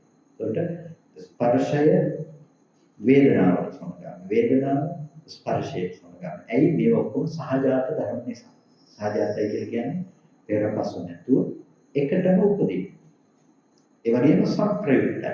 ඒ කියන්නේ එකකට එකක් යෙදිලා තියෙනවා. ස්පර්ශය සංඥාවට යෙදිලා සංඥාව ස්පර්ශයට යෙදිලා ස්පර්ශය වේදනාවට යෙදිලා වේදනාව ස්පර්ශයට යෙදිලා ඒ වගේම සංඥාව වේදනාවට වේදනාව සංඥාවට මේක බන්ධනය වෙලා තියෙනවා හැම එකකටම මේවා අපි ධර්ම විදියට වෙනම දැකුවොත් එහෙම මේ එකක් බන්ධනය කරන්න ඕනේ අර හැම එකකටම එකක් බන්ධනය කරන්න. ඒ හැම එකක්ම හැම බන්ධනය කරනවා. අනේ මේ විදිහට ඇති වෙච්ච එකේ ශක්තිමත් දේ තමයි අපිට සිතක් ඇටියට මේ අතරක් නැතුව ප්‍රකට වෙන්නේ. දැන් හිතන්නකෝ දැන් කොහොම රවුන්ඩ් කීපයක් රවුන්ඩ් ටිකක් ඇඳලා ඉවර වෙලා. ওই රවුන්ඩ් ටික එක රවුමක් අපි යා කරනවා. පොඩි රවුමක් අනිත් ඔක්කොම අර ඇඳපු රවුන්ඩ් ටිකට ඔක්කොටම යා කරනවා. ඊට පස්සේ අනිත් රවුම යා කරනවා අර එක රවුමක් කරගෙන අනිත් ඔක්කොටම යා කරනවා. මොකද ගියාම අපිට සම්පූර්ණම විවුණු සමස්තයක් දකින්න පුළුවන්. අනේ වගේ තමයි මේ හිත කියලා කියන්නේ. අර ඔක්කොම එකට සම්මිශ්‍ර වීම කියන එක නිසා. එතකොට ඒක ඒ යා කරනවා කියන එක නිකන් වෙන දෙයක් නෙමෙයි. ඔන්න සහජාත විදියට ඉපදිලා. ඒ කියන්නේ ඉපදීමකින් එකට යාවෙලා තියෙනවා. ඊට පස්සේ ඉපදුනා විතර නෙමෙයි ඉපදිලා තියෙනකොට සංප්‍රයුක්ත බවක් තියෙනවා. ඔන්න සංප්‍රයුක්ත බවිනුත් එකට යාවෙලා තියෙනවා. ඊට පස්සේ එකිනෙකාට උදව් කරගන්න ඕනේ. අඤ්ඤමඤ්ඤතාවයක් තියෙනවා. ඔන්න එතකොට අඤ්ඤමඤ්ඤ වශයෙන්ුත් එකට යාවෙලා තියෙනවා. එතකොට මොකද්ද මේ යාවෙනවා කිව්වම නිකන් යාවීමක් නෙමෙයි යාවීමත් ආකාර ගණනාවකින් යාවෙනවා. එතකොට තමයි මේ හිත කියලා එක ඝනත්වයක් අපිට හම්බ වෙන්නේ. ඒකට තමයි අපි කියන්නේ ප්‍රත්‍යෝත්පන්නයි කියලා හිත කියන්නේ. ඒකට කෙසේ වෙතත් ඔය සුඛ වේදනීය පස්ස කියලා කියනවා. සැප වේදනාව ජනනය කරන සිත්වල උපදින වේදනා ස්පර්ශයට කියනවා සුඛ වේදනීය පස්ස කියලා. දුක් වේදනාව ජනනය කරන තැන්වලට කියනවා දුක්ඛ වේදනීය පස්ස කියලා. අදුක්ඛම සුඛ වේදනීය පස්ස කියලා කියන උපේක්ෂා සහගත සිත්වල උපදින ස්පර්ශයට කියනවා අදුක්ඛම සුඛ වේදනීය ස්පර්ශය කියලා. කුසල සිත්වල උපදින ස්පර්ශයට කියනවා කුසල ස්පර්ශය. අකුසල සිත්වල උපදින ඒවාට කියනවා අකුසල ස්පර්ශය. අව්‍යාකෘත සිත්වල උපදින ඒවාට කියනවා අව්‍යාකෘත ස්පර්ශය. එකම ස්පර්ශය නමුත් ඒ සිතේ තියෙන අනිත් දේවල් වල පොදුවේ කරන වැඩ කොටසට අදාළව නම් කරනවා. ඒ කියන්නේ පොදුවේ කරන වැඩ කොටසට අදාළව නම් කරනවා. හැම ව්‍යාපාරික ආයතනයකම ඉන්න මේ ඉස්සරහ පිළිගන්නින නිලධාරියෙක් අපි කියනවා පිළිගැනීමේ නිලධාරිය කියලා නේ. එතකොට දැන් මේ ආයතන ගොඩාක් හමුවක් තියෙනකොට අපි ආසන වෙන් කරොත් එහෙම පිළිගැනීමේ නිලධාරියෙක් අපි ඔක්කොම ආසන වලට ගන්නෑ පිළිගැනීමේ නිලධාරිය කියලා නේ. අපි ආසනේ වෙන් කරන්නත් එහෙම අපි ගන්න නැහැ. දැන් ඔක්කොම අපි වැඩමුළුවක් තියෙනවා පිළිගැනීමේ නිලධාරියෙක් තමයි වැඩමුළුව කරන්නේ. එතකොට අපි දැන් ආයතන ගණනාවකට ආරාධනා කරලා තියෙනවා ඒක වල ඉන්න පිළිගැනීමේ නිලධාරීන්ට. දැන් අපි ඒ එක එක ආසනයේ ඔක්කොගෙම ගහනවා පිළිගැනීමේ නිලධාරී පිළිගැනීමේ නිලධාරී කියලා නෑ. අපි ගහනවා මේ ආයතනයේ පිළිගැනීමේ නිලධාරී. මේ ආයතනයේ පිළිගැනීමේ නිලධාරී. අන්න ඒ වගේ තමයි. එතකොට ඒ ආයතනයේ නමින් නම් කරලා තියෙනවා කවුද? පිළිගැනීමේ නිලධාරියා. අන්න ඒ වගේ. ඒ හිත කුසල හිතක් නම් මේ ස්පර්ශය නම් කරලා තියෙනවා කියලා කුසල සාගත ස්පර්ශය. ඒ හිත අකුසල නම් අකුසල සාගත ස්පර්ශය. ඒ හිත අව්‍යාකෘත නම් අව්‍යාකෘත ස්පර්ශය. ඒ හිත ඊට පස්සේ සුඛ වේදනාව සහගත එකක් නම් ඒක සුඛ වේදනීය ස්පර්ශය. දුක් ඒ විදිහට නම් කිරීම තමයි සිද්ධ කරන්නේ. ඊට පස්සේ කාමාවචර සිත්වලේ දෙන පස්සටයිසිකේ කාමාවචර පස්ස. රූපාවචර සිත්වලේ දෙන රූපාවචර ස්පර්ශය. අරූපාවචර ස්පර්ශය. ඊට පස්සේ ශුන්‍යතෝ පස්සෝ කියලා කියනවා ශුන්‍යත සංස්පර්ශය. ශුන්‍යත සංස්පර්ශය කියලා කියන්නේ මොකද්ද? ලෝකෝත්තර සිත්වල උපදින ස්පර්ශය කියන්නේ ඒකෙන් ස්පර්ශ කරලා කරන්නේ මොකක්ද? නිර්වාණය ස්පර්ශ කරමින් නිර්වාණ ධාතුව අනුමත කරමින් උපදින දෙයක් තමයි ශුන්‍යත ස්පර්ශය. අනිමිත් අප්පනිහිත පස්ස කියලා කතා කරන්නේ. ඒකට ඒක ස්පර්ශ කියන නමින් නම් කරනවා. ඒ වගේම ලෝකීය පස්ස, ලෝකෝත්තර පස්ස කියලා ලෞකික සහ ලෝකෝත්තර ස්පර්ශය.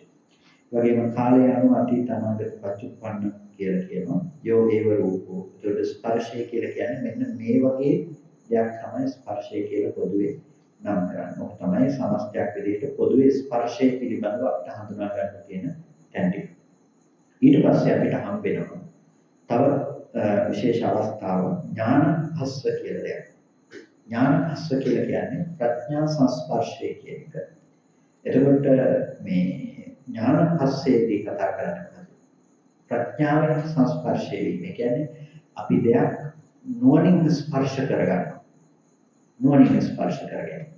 එන වහන්සේලාට යම් දෙයක් වැඩිම තුළ නුවණින් ඒ දේ ප්‍රකට කරගැනීමෙන් සිද්ධ වෙන දෙයක් තැනකදී ඒ අරමුණ යථාර්ථ වශයෙන්ම ප්‍රකට වෙන එක තමයි ඥාන සංපස්සේ තියෙන ස්වභාවය. ඒ නිසා ඒක තමයි ඥාන සංපස්ස කියලා කියන්නේ. ඒකේ අනිත් පැත්ත තියෙනවා නම් අඥාන සංපස්සේකුත් තියෙනවා. ඥාන සංපස්සේ තියෙනවා නේ. එහෙම එකකුත් තියෙනවා. ඒකට කියනවා මොකක් කියලාද? අවිජ්ජා සංපස්ස කියලා. ඉතින් අවිජ්ජා සංපස්සේ හම්බෙන තැන් දෙකක් දක්වලා තියෙනවා. පාරලීක සූත්‍රයේ අපිට දකින්න පුළුවන්කම තියෙනවා.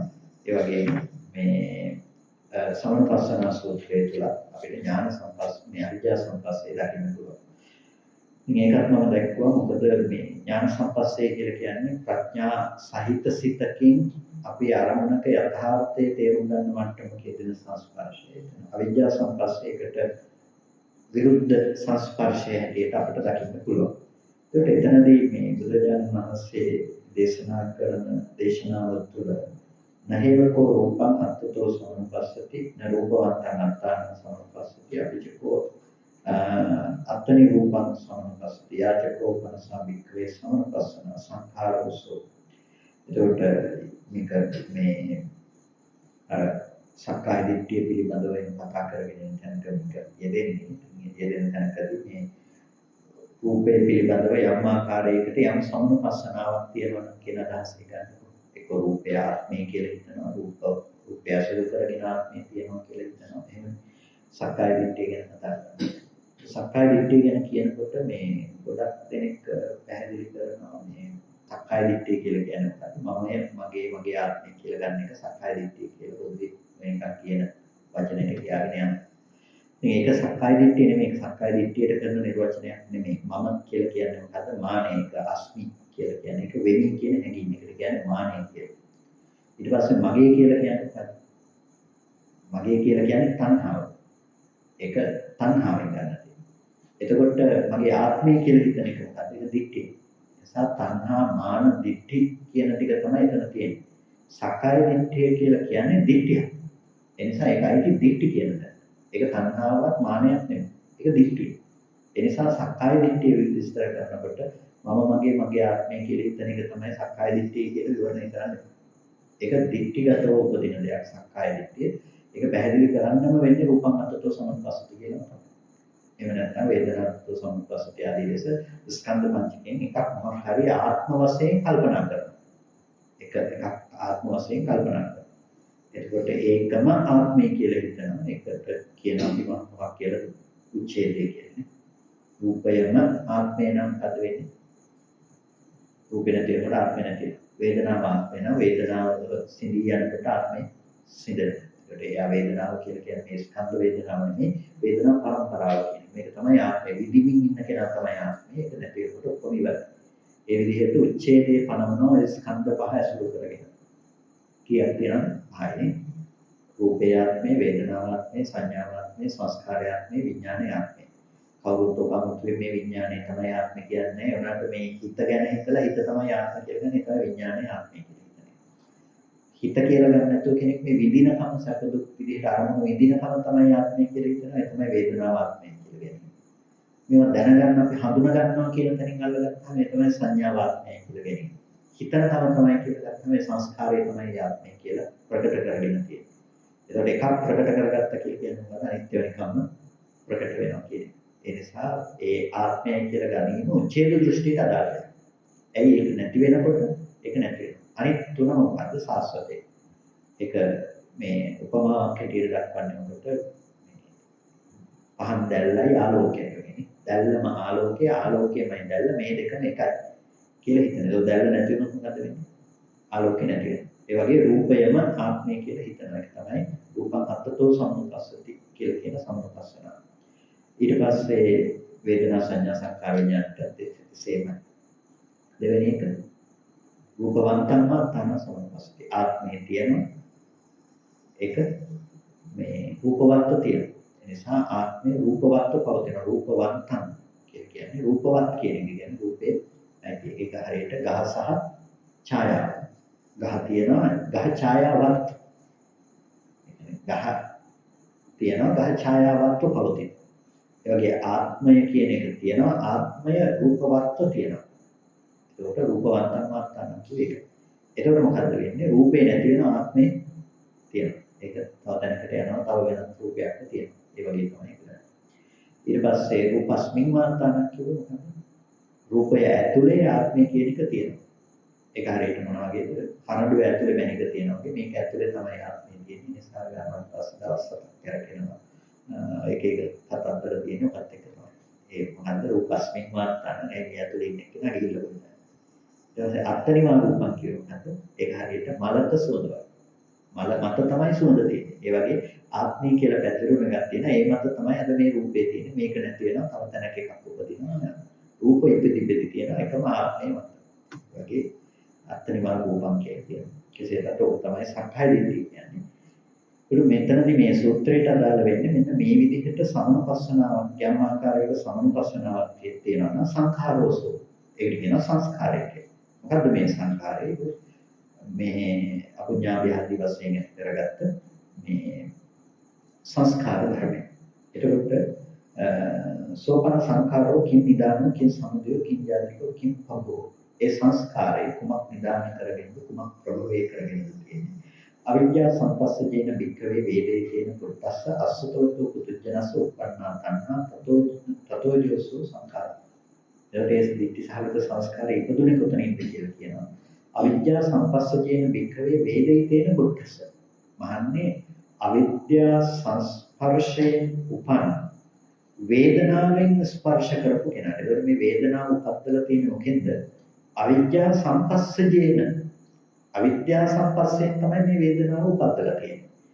අසුතවතෝ පුදුජනස.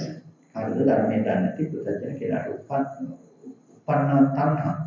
ඉපදුනා නම් තණ්හාව තතෝ ජෝසෝ සංඛාර. ඒ තමයි මේ සංස්කාරය කියන්නේ. හරි ලස්සන ධර්මකාරය. අවිද්‍යා සංපස්සජේන වික්‍රේ. අවිද්‍යා සංස්පර්ශයෙන් මහන්නේ අවිද්‍යා සංස්පර්ශයෙන් උපන් වේදිතේන කොටස් වේදනාවෙන් ස්පර්ශ කරන ලද්දොට. ඒ කියන්නේ අවිද්‍යා සංපස්සය කියලා කියනවා.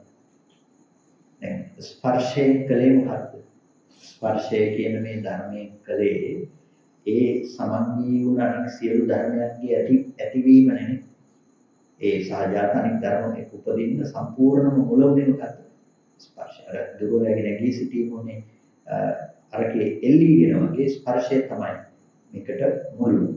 එතකොට අවිද්‍යා සංස්පර්ශය කියන එක මුල් කරගත්තාම මොකද්ද උපදින්නේ? වේදනාව උපදිනවා. එතකොට මේ කතා කරන්නේ මොන වේදනාවද? සැප දුක් උපේක්ෂා වශයෙන් මේ ලෝකයට උපදින වේදනාව. ඒ කියන්නේ අපි දකින්න කැමති, අහන්න කැමති ආස දේවල් ඔය හැම දෙයක්ම මුල් කරගෙන තියෙන අවිද්‍යා සංපස්සජය. ඒ විතරක් නෙමෙයි. මේක වහන්සේලා කුටියේ ඉඳලා මෙතනට එනකොට දැක්කේ මොනවද කියලා මම අහුවොත් වහන්සේලා මට මේ දේවල් දැක්කා කියලා නම් කරන ඔක්කොම තියෙනවා. ඒ ඔක්කොම දේවල් ඒ මොකක් නිසා ඉපදුණු දේවල් අවිද්‍යා සංස්පර්ශය නිසා ඉපදුණු වේදනාව තමයි ඒ හැමතැනකම තියෙන උපේක්ෂා සාගතව තියෙන පුළුවන්. මේ දර්ශන කැලේ හරියට අර සත්තු බෝලේ නෑ කරලා කාගෙත් ඒක පාරක් තියෙන පුළුවන් දෝමනස් වේදනාවක් නේ.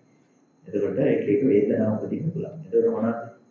ඒ ඔක්කොම මොනවාද? අවිද්‍යා සංස්පර්ශයෙන් උපන් වේදනාව තමයි වහන්සේලාට දැන් මතකයේ තියෙන්නේ. ඇයි එහෙම කිව්වේ? අර විපාක වේදනා කියපු මට්ටම ප්‍රකට නැහැ. ඇතාවේ අනාත්ම වර්ණ සටහනක් ඒ ගැන හිතලා දැනගත්තා කියන මට්ටම ප්‍රකට නැහැ. එහෙනම් ප්‍රකට නැති අපිට තියෙන්නේ මොකද්ද? අර සතෙක් එහෙ හිටියා. එහෙම නැත්නම් මෙහෙම කෙනෙක් දෙයක් එතන තිබුණා කියන හැඟීම තමයි තියෙන්නේ. එතකොට ඒකෙන් තමයි ඒ වේදනාවෙන් පහස්නාලද කියලා. කොයි වේදනාවෙන්ද? අර උපේක්ෂා සහගතයි ඕමනස්හරි වේදනාව. ඒ වේදනාව විපැද්දේ කවුද?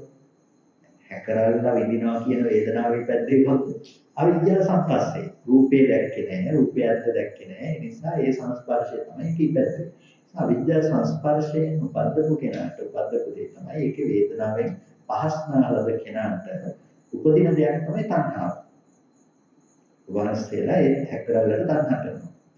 නේ? එතෙන්ට තණ්හා කරනවා. ඇයි හැකරල්ලට තණ්හා කරනවා කියන්නේ? හැකරල්ලට තණ්හා කරන්නේ නැහැ. හැබැයි අවිද්‍යා සංස්පර්ශය නිසා ඇති වුණු වේදනාව නිසා වාසයට තණ්හා කරනවා. ඇයි? වාසයට අවිද්‍යානුසය අප්‍රහීන වුණු උපේක්ෂා සහගත වේදනාවක් තියෙනවා. මේ හැකරල්ලේ හිටියා කියලා දෙක් හිටියා කියලා. ඒක දැන් මොකද වෙන්නේ? ඒ ස්කන්ධ ටික පිළිබඳව වහන්සේලාට වෙමි කියන හැඟීමක් තියෙනවා. නේ? දැන් ඒ හැකරල්ලා හිටියානම් කවුද හැකරල්ලා දැක්කේ? මමනේ. ඒකට අර පේන බව හදුවේ ස්කන්ධ පහක් නිසා ඇති වුණු පෙනීම කියන දේ පිළිබඳව අපි අවිද්‍යා සංස්පර්ශය නිසා ප්‍රතිචාර දක්වලා තියෙනවා හැකරල්ලා කියලා එක පැත්තකින් ඒ ස්කන්ධ පහ පිළිබඳව ඒ පෙනෙන බව පිළිබඳව අපි ප්‍රතිචාර දක්වන අනිත් පැත්ත මොකක්ද? මම ඉන්නවා කියන පැත්ත. එතකොට අර මම ඉන්නවා කියලා වෙමි කියලා ගත්ත හැඟීම තුළ තමයි අපිට ඒ පැත්තෙන් තමයි තණ්හාව කියන දේ ඇති වෙන්නේ. මොන තණ්හාවද? වට්ටමූලික තණ්හාව කියන එක. ඒ නිසා අපි තණ්හා නොකරන දෙයක් කියලා එකක් ලෝකේ නැහැ. අපි තණ්හා නොකරන දෙයක් නැහැ. ලෝකේ අපි හැම දෙයකම තණ්හා කරනවා. ඒ කොහොමද තණ්හා කරන්නේ? වස්තු තණ්හාව පැත්ත නෙමෙයි මම මේ කතා කරන්නේ. වහන්සේ ලෝකේ අකමැතිම දේ දැන් සිහි කරගත්තා. එතෙන්ට තණ්හා කරනවා. ඇයි එතෙන්ද තණ්හා කරන්නේ? අකමැතිම දෙයට නෙමෙයි අපි තණ්හා කරන්නේ. අකමැතිම දේ සිහි කරගන්න යම් ස්කන්ධ ටිකක් තියෙනවා. ඒක මම කියලා පේනකොට ඒ ස්කන්ධ ටිකට තණ්හා කරනවා. ඒ නිසා නේ අපි ප්‍රතිසන්දි වශයෙන් යන්නේ නේ. ප්‍රතිසන්දි වශයෙන් උපදින කෙනෙකුට පහළ වෙනවා කර්ම නිමිති ගති නිමිති පහළ වෙනවා. එතනකො කර්ම නිමිත්තක් නම් පහළ වෙලා ගියයි කියන හිතන්නේ. ගති නිමිතිත් අල්ලගෙන තණ්හා කරලා යන්නේ කොහොමද? ගති නිමිත්තකට තණ්හාව නිසා උපදින්නේ කොහොමද? ඒකට ගති නිමිත්තක් හැටියට උපදිනකොට දැන් ගින්දර මතක්. ගින්දර පිච්චෙනවා දැනේ. ඒ දැනනත් එතන තණ්හා කරලා යනවා. ගින්දරට අකමැති වුණාට ඒ ගින්දර කියන එක අත්විඳින මොහොතේ ස්කන්ධ ටිකට තණ්හාව අප්‍රහීනයි. කාටද ඒ ගින්දර විඳි දැනෙන්නේ කාටද?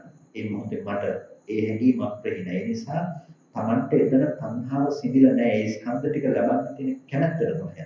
තිරසංගත සතේ දුකට අකමැති. හැබැයි මේ දුක නැවත නැවත උපද්දවන දුක් කියන ස්කන්ධ ටිකට කැමතියි. ඒ සමරන්නේ නැහැ. ඒ වගේ මේ ස්කන්ධ ටිකටයි අපි කැමති වෙන්නේ. ඒ ස්කන්ධ ටිකට කැමති කියන තැන තමයි මේ තණ්හාව කියන දේ කියන්නේ. එතකොට ඒ තණ්හාව යෙදෙනවා නම් ඒතරස ඒ අසුතව ප්‍රත්‍යඥයට ඒ තණ්හාව යෙදුනේ කොහෙද? අර වේදනාව ඉපදුන තැන. වේදනාව ඉපැද්දුවේ කවුද? අවිජ්ජා සංස්පර්ශය. එයා තමයි වේදනාව ඉපැද්දුවේ. ඒකට අවිජ්ජා සංස්පර්ශයෙන් උපන් වේදනාවට තමයි තණ්හා කරන්නේ.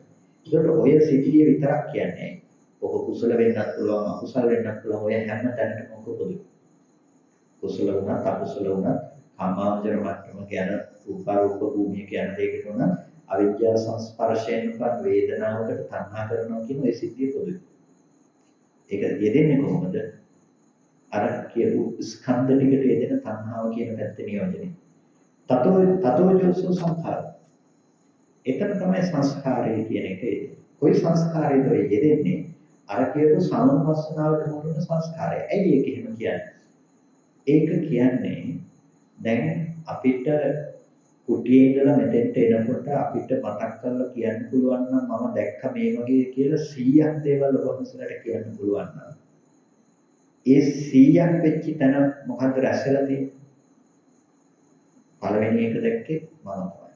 දෙවෙනි එක දැක්කේ කවුද? පළවෙනි එක දැක්කේ මම. තුන්වෙනි එක දැක්කේ කවුද? පළවෙනි එකයි දෙවෙනි එකයි දැක්කම. හතරවෙනි එක දැක්කේ කවුද? පළවෙනි එකයි දෙවෙනි එකයි තුන්වෙනි එකයි දැක්කම. එතකොට අර ස්කන්ධ ටික පැත්තේ දේවල් 100ක් වෙනම රැස් වෙනකොට අනිත් පැත්තෙන් මේ ස්කන්ධ දේවල් 100ම දැක්කා කියන තැන ඇති වුණු ස්කන්ධ ටික පිළිබඳව වෙමි කියන හැඟීම පැත්තෙන් ගත්ත බව අර 100ම තහවුරු වෙලා තියෙනවා. ඒ තනි මම. ඒ 100 තැනම හිටියේ කවුද? ඒ මේ තනි මම. එතකොට ඒක රූපේ පැත්තෙන් වේදනා සංඥා සංඛාර විඥාන කියන ඕන පැත්තකින් ප්‍රකට වෙන්න පුළුවන්.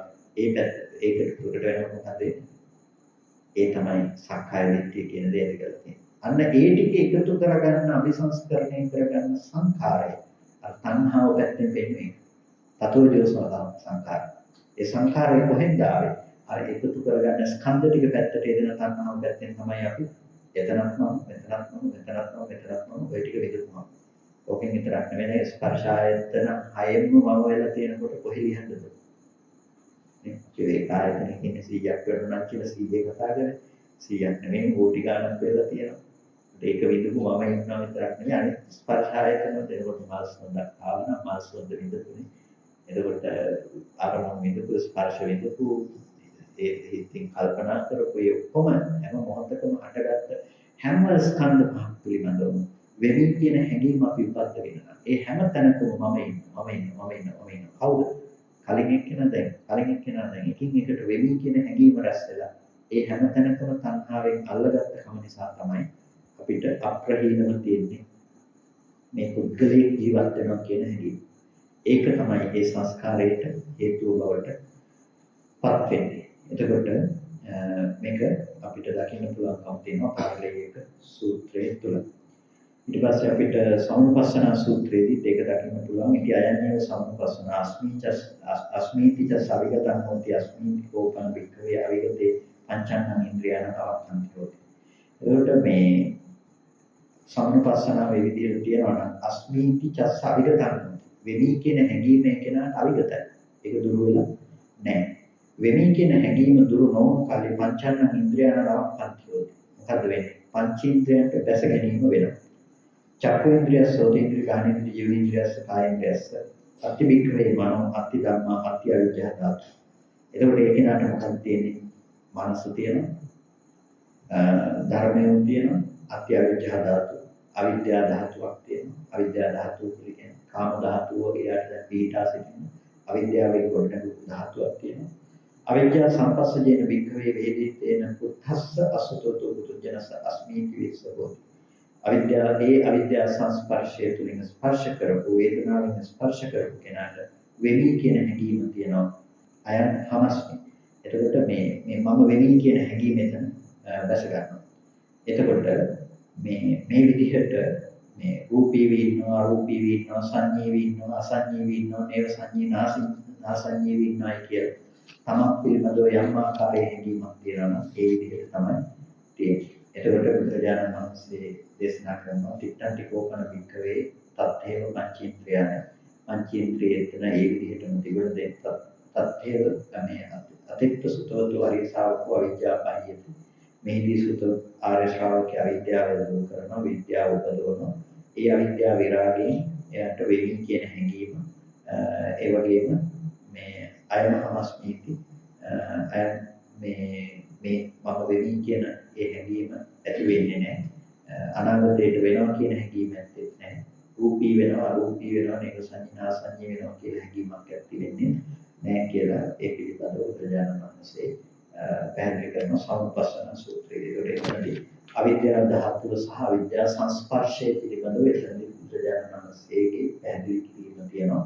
කොහොමද ඉන්ද්‍රියන්ට දැස ගැනීම සිද්ධ වෙන්නේ මේ දෙක මුල් කරගෙන කියලා. මට මෙතනදී පැහැදිලි කරන්න අවශ්‍ය නැහැ. ඒක වෙන්නේ කොහොමද කියන එක ගැන කතා කරනවට වඩා ඒක වෙනම දේශනාවක් කතා කරන්න ඕන දෙයක්. අවිද්‍යාව ධාතුව සහ අවිද්‍යා සංස්පර්ශය කියලා කතා කරන දෙයේදී සංපස්ස කියන වචනයට අදාළව මේ අවිද්‍යා සංපස්සය කියලා දෙයක් ගන්නේදී පැහැදිලි වෙනවා. ඒ නිසා අවිද්‍යා සංපස්සය කියලා කියන්නේ අර ඇත්ත නොදන්නා කමින් දැහැස සිටීම කියන එක. ඒ කියන්නේ ඒක පැතිරීගෙන තියෙනවා වහන්සේලාට ලෝකයේ ඇති බවට යම් දෙයක් දැන් සිහි කරගන්න පුළුවන් නම් ඒ ඇති බවට ඒ ආරම්භණය පැහැසගෙන සිටින්නේ මොකක් නිසාද? අවිද්‍යාව තමයි ඒ ස්පර්ශය මුල් කරගෙන ඒ ස්පර්ශය ගොඩනගන්නේ. ඒ තියෙන රුවන්වැලිසෑයේ ඒ ජීවත් වෙන කෙනෙක් කරේ ඉන්න කෙනෙක් කියලා අපිට දැන් ඉන්න අය තියෙන දේවල් ලෝකයේ සිහි කරන්න පුළුවන්. ඒ හැම දෙයක්ම ගොඩනගන්න මුළුන ස්පර්ශය මොකද්ද? අවිද්‍යා සංස්පර්ශය. ඒ ස්පර්ශය නම් කරන්නේ අවිද්‍යා සංපස්සේ. එතකොට ඒකේ යම් කිසි ආකාරයකින් පවතින යථා භූත ස්වභාවය පිළිබඳව දකිමින් නම් ඒ ස්පර්ශය උපදින එකට කියනවා ඥාන සංපස්සේ කියලා. එතකොට ඒ විදිහේ සංපස්ස දෙකක් අර කියපු සංපස්ස ටිකට අමතරව අපිට වෙනම දකින්නට පුළුවන් ඥාන සංපස්ස සහ අවිද්‍යා සංපස්සයයි කියන මේ සංස්පර්ශයන්ගේ තියෙන ස්වභාවය පිළිබඳව. එතකොට අපි ඔය විදිහට අද හඳුනාගත්තේ පස්ස කියන මේ පළවෙනි ධර්මයෙන් පිළිබඳව ස්පර්ශය කියන දේ පිළිබඳව. ඔක තමයි ස්පර්ශය කියන්නේ ඔක තමයි වේදනාදී අනිත් සියලු ධර්ම උපදවන්නට මුල් වන දේ බවට පත් වෙන්නේ. ඒ නිසා පස්සය චෛතසික ධර්මයක්. පස්සය ඒ පටිඝ සහ ආදිවචන සංපස්ස වශයෙන් කොටස් දෙකකට බෙදලා රූප ධර්මයන් අතර ගැටෙමින් සිද්ධ වන දේ පිළිබඳව දැනුම හදන දේ. ඒ කියන්නේ එතන ස්වභාවය හැම වෙලාවකදීම අර නිකම්ම චෛතසිකයක් කියන මට්ටමට වඩා එහා ගියපු තත්වයකට එක්ක අපිට හඳුනා ගන්න වෙන තැනක්. ඔය කියන සමෝදානයත් එක්ක පස්ස කියන දේ පිළිබඳව තේරුම් ගන්න මෙන්න මේක තමයි පස්ස කියලා ස්පර්ශය කියලා කියන ධර්මයේ බවටපත් වෙන්නේ. ඒකයි යස්මින් සමයේ කියලා මේ කාමාවචරං කුසලං චිත්තං උපන්නං හෝති රූපාරම්මණං සද්ධාරම්මණං ගන්ධාරම්මණං කියලා මේ රූපය ආරම්භ කරගෙන හරි සද්දය ආරම්භ කරගෙන හරි උපදිනවා කියන තැන්වලදී ඕනම තැනක උපදින පස්සේ කියන දේ ගැන කතා කරනකොට ඔය සම්දර්භයේ ඇතුළේ ඉඳලා තමයි අපිට මේ පස්ස කියන ධර්මය ගැන තේරුම් ගන්නට තියෙන්නේ.